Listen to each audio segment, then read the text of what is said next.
Now, what if I'm fine with my students seeing the content of a module, but I don't want them to be able to work on any of the items until a particular date? In that situation, we want to lock the module. So in this lesson, we'll see how we do that. So here I have 3 chapters, and I'm fine with the students seeing what's in each of these modules, but I don't want them to work on chapter 3 until a certain date. So to lock it down, we're going to click the little snowman in the upper right corner, and that's going to open up a dialog menu. And I'm just going to click Edit.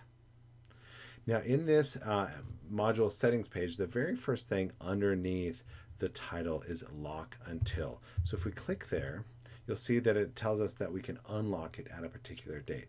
So I'm just going to choose, let's choose September 8th, and then hit Update Module. Now, this is telling me that the requirements have changed, and so do I want to relock it for any students that have already worked on it? And I do. I want everybody to be locked out. And notice that I put a little message there at the bottom that says that it will unlock at that date. Let's look at the student view.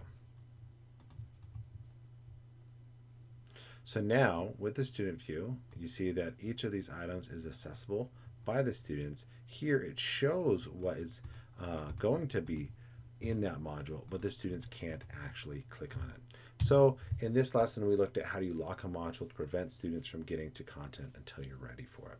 Cheers.